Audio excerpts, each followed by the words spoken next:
Voces de la Memoria. Un alto en el camino para conversar desde las historias de la vida de las víctimas. Voces de la Memoria, un programa de la serie sonora Cauca habla sobre la verdad. Testimonios apegados a la memoria, a la verdad y la vida. Hoy, con momentos que narran afectaciones a los derechos humanos. Bienvenidas y bienvenidos.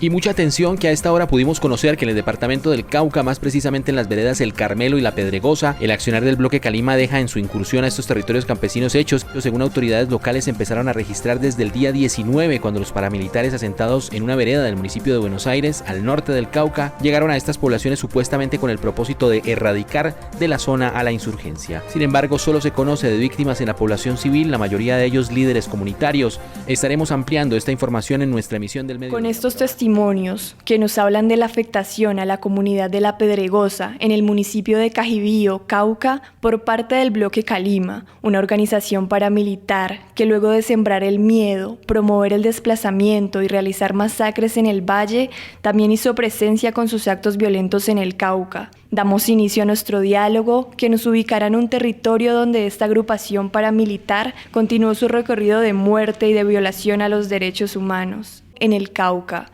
donde el desplazamiento generado por la ruta de las amenazas, el control territorial y la muerte expresada en masacres se traducen en clara violación de los derechos humanos y el VIH. Como unos 15 días antes se empezaba a decir de que había una presencia de un grupo no identificado por esos lados, entre Suárez, Piendamó, Morales, y pues empezaba ya como a sentir cierto temor. Le dan a la cooperativa, ¿no? La destruyen, y sí, muchas tiendas, algunas casas donde en sus tiempos también llegaba la guerrilla. O sea, es una arremetida como con cosas que las tenían ya muy bien ubicadas, sí. No sabemos cómo, pero que apuntaron a que podían dar un golpe. Lastimosamente, pues se lo dan a la comunidad que nada tiene que ver con un conflicto. El solo hecho de generar miedo, pues ya es una violación a los derechos humanos. La forma en que actúan, ¿no? Porque la otra cosa que sucede ahí es que al que ya ha sido electo y al que es gerente de la cooperativa, pues lo cogen, lo arrastran sobre la carretera, que todo el mundo observe. Hay mucho niño ahí.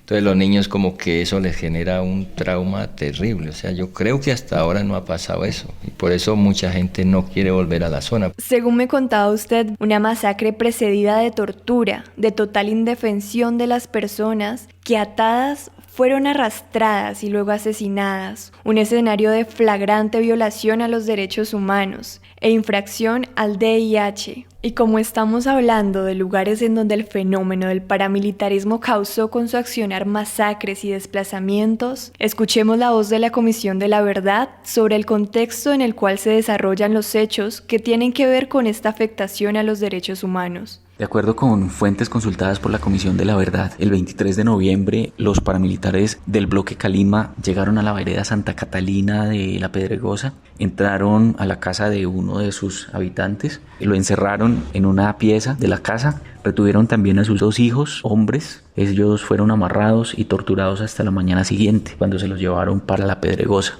Al llegar al corregimiento, el grupo paramilitar se dividió en 2. Una parte se encargó de hacer un retén en las afueras del pueblo, mientras el segundo incursionó en el casco urbano. En el retén detuvieron varios vehículos y requisaron a sus ocupantes. Ahí retuvieron a otras 2 personas, a 2 jóvenes. Ellos fueron amarrados, los golpearon, los llevaron al pueblo, en donde tenían a los hermanos secuestrados en la vereda Santa Catalina el día anterior. Los 4 hombres fueron amarrados, los llevaron a la parte trasera de la iglesia y ahí fueron ejecutados a la vista de todo el pueblo.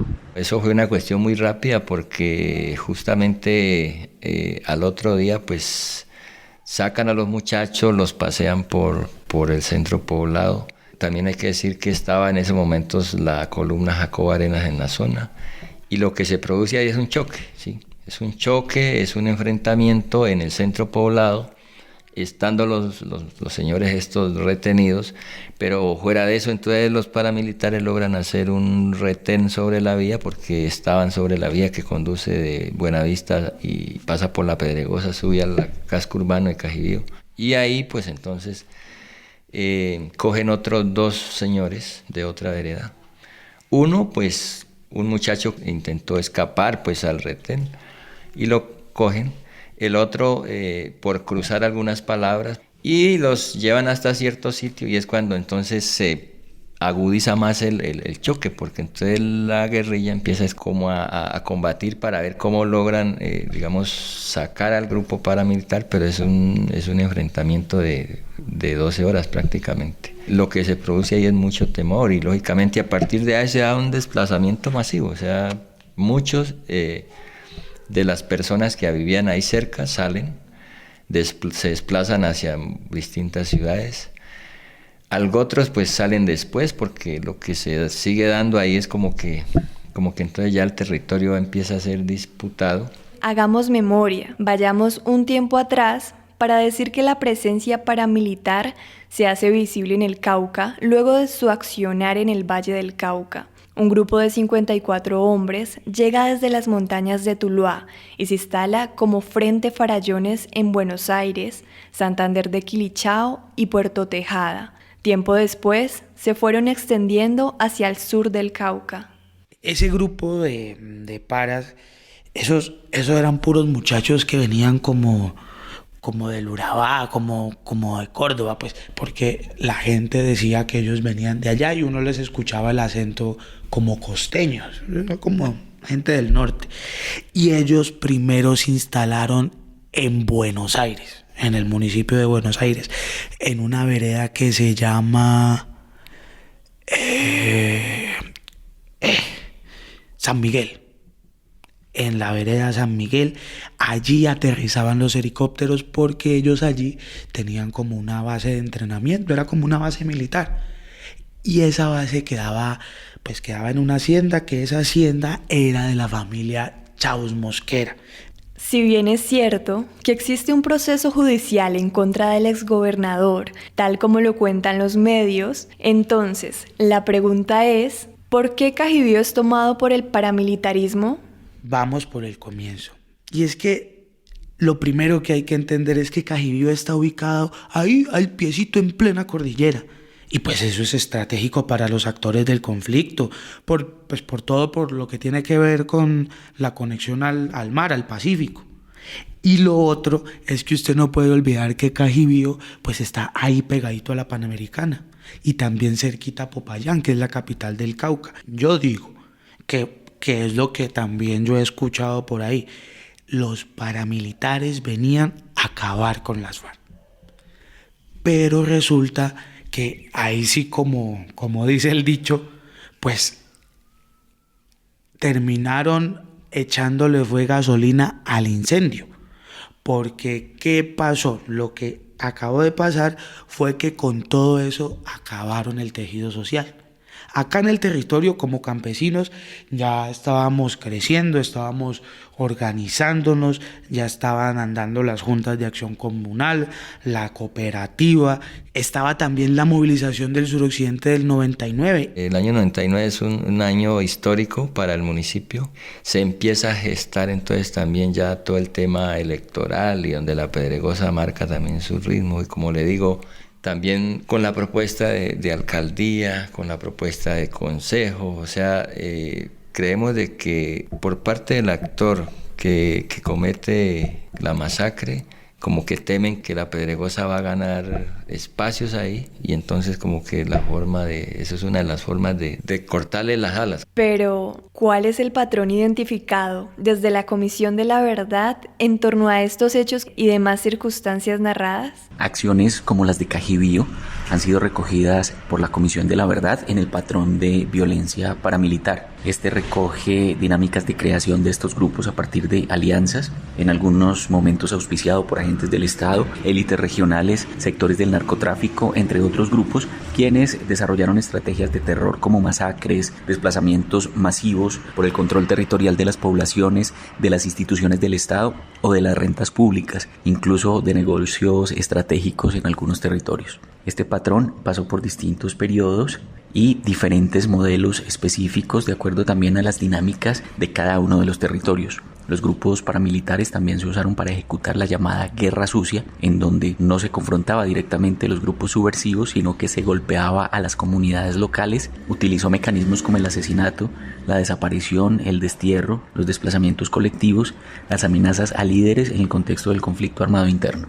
Esto para lograr, en términos de la lucha contrainsurgente, el quitarle el agua al pez, entendiendo que las comunidades eran el agua que necesitaba ese pez, que eran los grupos insurgentes. Pero también se observó cómo actores diferentes a la fuerza pública utilizaron o recurrieron al paramilitarismo para imponer modelos económicos o modelos políticos o para mantener su estatus de poder. Yo creo que el Estado siempre estaba ausente. El Estado no se le vio, digamos, la voluntad, ni a pesar de que se le hicieron las solicitudes, porque en ese entonces el mismo alcalde, nada más de decir que sentía mucho el problema, que tal, de ahí para allá no se vio tampoco. Yo creo que el Estado más vale se hizo el de la vista gorda y lo dejó como que era una masacre más, eso era parte del problema que estaba viendo el país. Entonces ahí uno mira que como que, digamos, hay como cierta complicidad, ¿no? Porque no se ve como que se estuviese sintiendo el problema.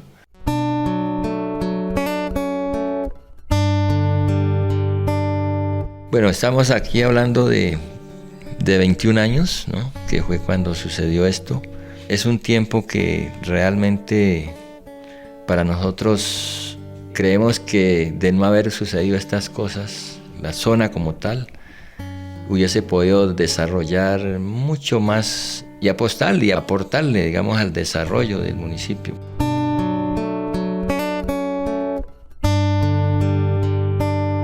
Entonces, la memoria yo creo que sencillamente va a permitirle a la gente avanzar sin olvidar que ahí ha habido una historia, que ahí ha habido también unos procesos y que sobre todo hay unos responsables, ¿no? En cuanto a lo que hay, en cuanto a lo que no hay también, porque eso hay que dejarlo claro. Si hoy día hay unas zonas que están en atraso, hay que saber por qué están en ese atraso. No es porque la gente quiere, sino que también eso tiene unos responsables. Entonces, eso es una de las labores que hoy sí, la zona se ha propuesto y pues ojalá podamos sacar adelante eso, ¿no?